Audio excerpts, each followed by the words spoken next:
Hello tout le monde! Aujourd'hui, j'aimerais aborder le thème de la solidarité avec vous. Je pense notamment à l'opération Petit Bonnet du producteur de jus de fruits innocents. Je ne suis pas payée du tout pour leur faire de la pub, mais je mentionne ce nom parce que depuis quelques années, ils proposent de reverser 20 centimes d'euros à une association chaque fois qu'une bouteille dotée d'un petit bonnet comme ceux que vous voyez ici est vendue. Donc en fait, ils proposent à des bénévoles de tricoter des petits bonnets et ce sont des petits bonnets qu'on voit sur les bouteilles de jus de fruits innocents. Et voilà, et donc cette année je voulais jouer le jeu et je me demandais si on n'aurait pas pu se prêter au jeu justement ensemble. Regardez, on peut notamment faire au tricot des petits bonnets comme celui-ci, donc tout simple au point mousse, avec un petit pompon sur le dessus. Voilà, le suivant, c'en est un autre que j'ai fait. C'est pareil, point mousse, petit pompon. Et d'ailleurs, petit pompon ou pas, parce qu'on n'est pas obligé de mettre des pompons sur nos petits bonnets. Enfin bon, qu'importe. Du coup, pour ce faire, on aura besoin d'aiguilles 3,5. On aura besoin de la laine qui va avec des aiguilles 3,5. Donc ça peut être n'importe quel petit reste de laine puisque les pièces sont petites. On aura besoin d'une paire de ciseaux, d'une aiguille à tapisser et d'un mètre de couturière. Alors on va parler du pompon rapidement. Ça c'est un pompon que j'ai fait moi-même. La plupart des pompons que j'ai chez moi sont des pompons qu'il me restait au fond des tiroirs, donc je ne me suis pas trop embêtée pour les faire. Et donc comme je viens de lire, ce pompon-là c'est moi qui l'ai fait. Alors, il existe plusieurs méthodes pour faire les pompons, donc soit directement avec la main, soit avec un carton rond troué au milieu, soit avec un petit appareil qui est fait pour. Voilà, ça peut marcher aussi. Sinon, celui-ci, comme je l'ai dit tout à l'heure, il était au fond d'un tiroir, mais bon, le but de cette vidéo n'est pas de vous apprendre à faire des pompons, donc vous pouvez toujours trouver d'autres tutos sur internet pour les faire vous-même. Alors allons-y, nous allons mettre en place 28 mailles sur l'aiguille. Alors pour ce faire, je vous montre, nous prenons le fil de la main droite, nous le faisons tourner autour de l'index et nous le maintenons en place avec le majeur et le pouce. Puis il vient tourner autour de l'aiguille et le fil tourné autour de l'index vient passer par-dessus pour former la première maille. Je tire sur le fil. La main gauche nous maintient tout le fil pour qu'il évite de glisser. Donc on recommence la deuxième maille, donc le fil tourne autour de l'index de la main droite, il est maintenu par le majeur et le pouce de la même main, il tourne autour de l'aiguille et le fil qui était sur l'index vient se rabattre par-dessus. Je n'oublie pas de tirer sur le fil pour maintenir la maille, c'est un petit peu comme la méthode du nœud coulant. Je vous montre une troisième fois. Voilà, je pense que vous avez compris. Et c'est parti pour 28 mailles.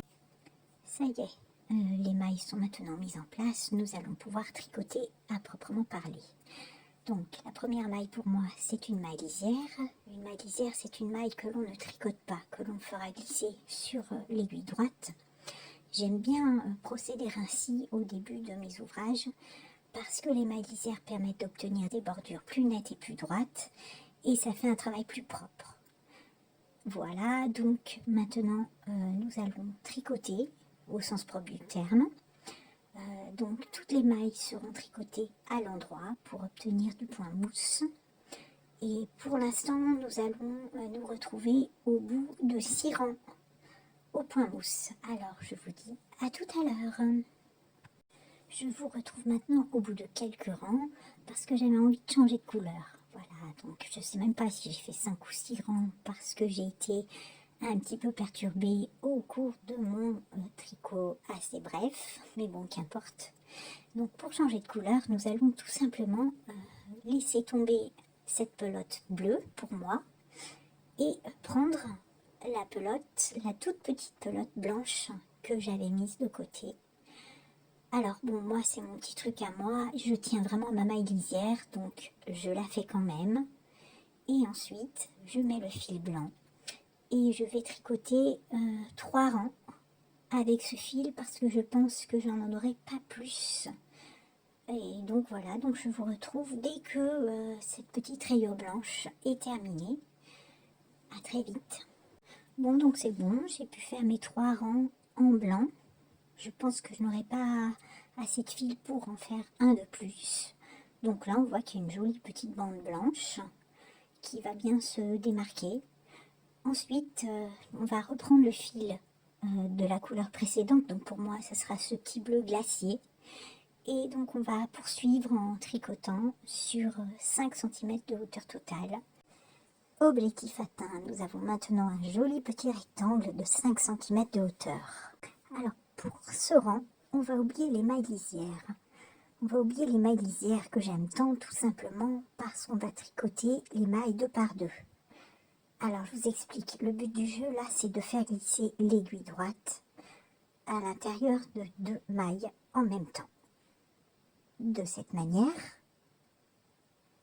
et on va les tricoter comme s'il n'y en avait qu'une seule. Voilà.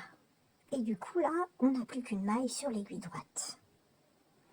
Je poursuis l'opération avec les 2 mailles qui suivent. Voilà, je pense que vous comprendrez. Pour vous, c'est peut-être plus simple, mais c'est vrai que moi, mon téléphone me sert de caméra et ça fait un obstacle. Et c'est un peu compliqué pour moi, mais j'y vais y arriver. Et voilà, donc j'ai maintenant 2 mailles. Donc je vais vous laisser tricoter les mailles 2 par 2 et je vous retrouve à la fin de ce rang. Ça y est, ça prend forme. Notre rectangle de tout à l'heure a maintenant une forme un peu plus arrondie. Et vu que nous venons de tricoter les mailles 2 par 2, nous venons donc aussi de diviser le nombre de mailles par 2. Ce rang ne sera tricoté qu'au point mousse et par contre, nous allons bien tricoter les mailles une par une. N'oublions pas la maille lisière pour débuter. Je vous retrouve au bout du rang. Allez, rebelote, nous allons tricoter ce rang en prenant les mailles 2 par 2 comme tout à l'heure. Donc je vais encore essayer de le faire avec la caméra positionnée à un endroit qui me dérange. Mais c'est pas grave, ça fait partie du jeu quand on veut faire des tutos vidéo. Voilà, donc on y va 2 par 2, je vous retrouve quand c'est fini.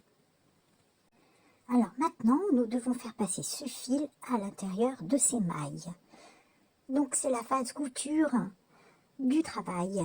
Fini le tricot. Donc avec les ciseaux, nous coupons le fil et nous allons le faire passer dans l'aiguille qui est là, donc dans cette aiguille à laine.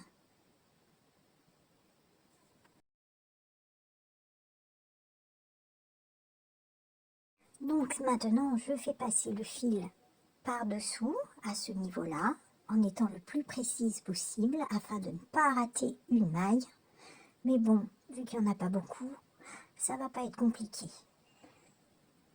Voilà, maintenant je vire l'aiguille à tricoter et je m'occupe de tirer sur le fil pour que le bonnet prenne sa forme finale. Donc là, on part du principe que le côté envers, eh ben, c'est celui-ci.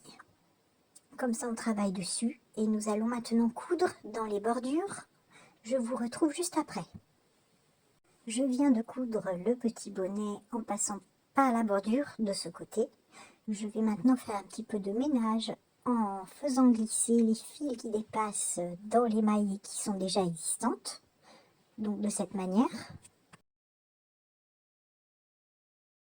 Comme ça, le travail sera un peu plus net et bien plus propre.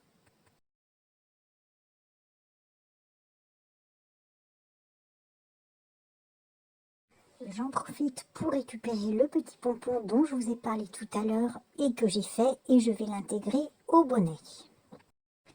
Voilà le résultat final. Donc ce petit bonnet viendra s'ajouter à tous ceux que j'ai déjà pu faire pour cette opération petit bonnet d'innocent. J'espère que vous avez apprécié de contribuer avec moi à cette bonne cause. Donc je vous rappelle qu'on a jusqu'au 1er décembre pour tricoter bénévolement ces petits bonnets. Et donc, une fois que c'est terminé, je crois que on peut les envoyer gratuitement via Mondial Relais. Je vous donne toutes les explications dans l'encart ci-dessous, au niveau des commentaires, pour que vous puissiez savoir donc comment procéder de manière plus concrète. Moi, je suis bien contente d'avoir été avec vous pour vous accompagner dans ce petit défi, pas très compliqué, je l'avoue. Je vous dis à bientôt, j'espère que vous vous abonnerez et que vous suivrez mes autres tutos à venir.